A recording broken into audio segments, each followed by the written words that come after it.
So first of all, we have to talk about your amazing single because I have so many questions. Your visuals are absolutely stunning when it comes to the music video and single artwork. So how did those both come about?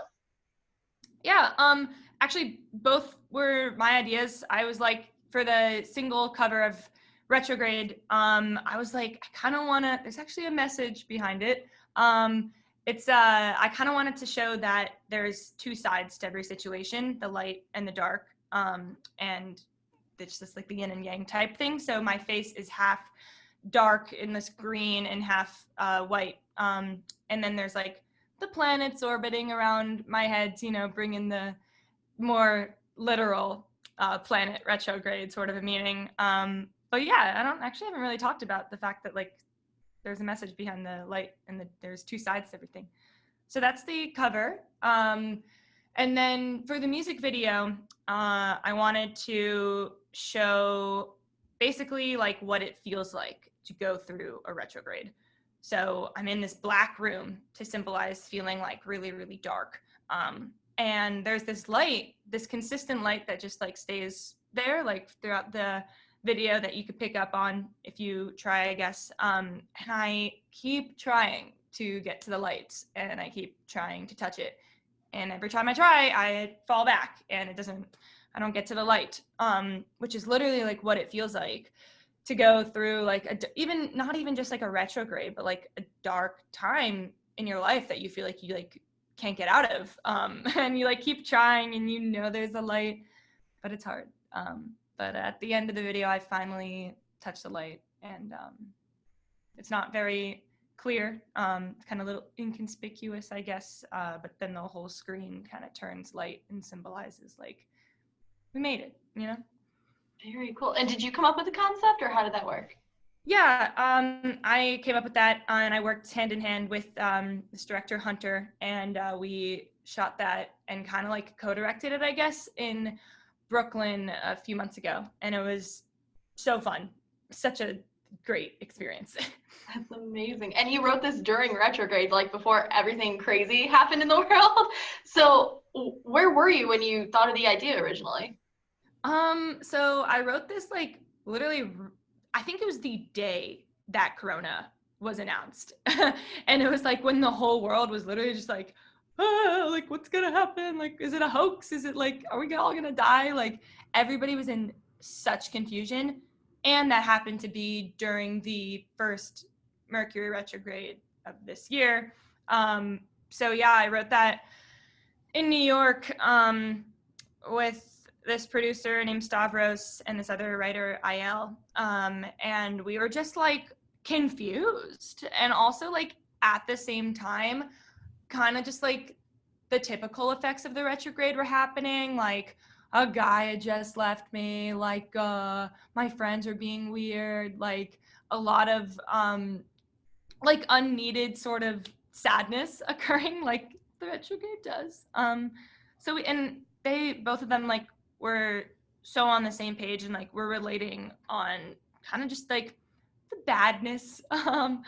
So we just kicked that song out in like a few hours actually. Yeah.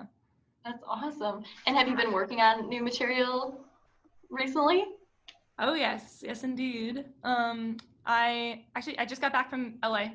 I took a flight like the first time during this pandemic. Went to LA. Just got back a few days ago, but I was writing in either like 2 writing sessions a day or 1 with some people I've worked with before, and so we got like a lot of new material this last week/2 weeks. It's been so fun. And then yeah, just like my favorite thing to do is write and journal in my notebook. So like I feel like I'm always got new material on the way. So much. It's fun for me. And with earlier this year, obviously most of the country and world was in quarantine. Do you think being cooped up and having that time to yourself hurt you or helped you creatively in the long run? Oh, it is such, like I mentioned, like the half bad and half good, like the light and the dark. It was so that like, but I'm gonna take the positive perspective. Like I feel like everybody felt like it was a negative, like in just a negative, like, oh, we can't see anybody and like we're sad and blah blah blah, and like we have to spend all this time alone. And yeah, that definitely like wasn't the best, but at the same time, like because of that, I've like never grown more as a person and mentally and spiritually. So it's to me, I feel like it was a blessing in disguise. And it had definitely like the half light and half dark, but it just like the overarching to me was positive. Yeah, that's great. And since you have written in a variety of places, like you said, New York, and I mean, you were in Connecticut for a while and obviously home in Nashville, do you feel like the vibe of either the studio or city itself plays a part in any of your music? Yes, 100%. Um, Over quarantine, I did a lot of Zoom writing sessions, which is actually really fun. Like, go us for like continuing to work, remotely. But at the same, like, there's some sort of like inspiration and magic that like occurs when I'm in a studio. And like, I feel like just when anybody's in a studio with a bunch of creative people, it's like the inspiration and the magic is like there. So to cultivate that over Zoom, like totally got some cool songs over Zoom, but like, yeah, there's something special about actually being in a room, or just even in Nashville. Like I have a small little studio set up, like, well, not really studio, it's just a piano and my computer. But like even that is more inspiring than being in my bedroom in Connecticut. you know? For sure. And I mean, Nashville also, I mean, obviously it's known as like country music city, but there is such like this resurgence of all these amazing acts of all these different genres coming up. So what is the scene like for you there? And are there any like fellow artists that you're digging? Yeah, I am literally in love with Nashville. I moved last August, yeah. And wow, there is just an energy here that like, because I feel like I have like the three. I went to high school in New York and I go to LA a lot. And I feel like Nashville, LA, and New York are like the three, I guess, like music hubs. I personally, Nashville right now is the only one for me. Like, all my friends are artists. There's this girl, Lola Bates, who is like my best friend here, and her music is like, oh my God, I'm just so inspired by her and just like all these other artists who are like incredible. Like her music is like, I can't even describe it. And that's what I love about Nashville is everybody kind of has their own weird, like different style, and it's all cool. And everybody supports each other here too. It's like the main thing to do is like, not because without Corona, this doesn't really happen, but like we go to like outdoor like concerts, and like different people play, and it's like that's what we do like every weekend. And we just like, it's just literally music, not even country music anymore, it's just like music city. I love it. That is amazing. And I mean, now I feel like genres are kind of coming and going in respects to like playlists do have genres now, but in general, like pop stations have all these different genres. Do you think genres should matter, or do they to you personally? No. I like, I mean, it's nice to describe something to someone if they haven't heard it and like give a little genre taste. But like for me, when I describe my music, I'm like pop, jazz, alternative, like none of the above, but all the above. Like, so I kind of like that.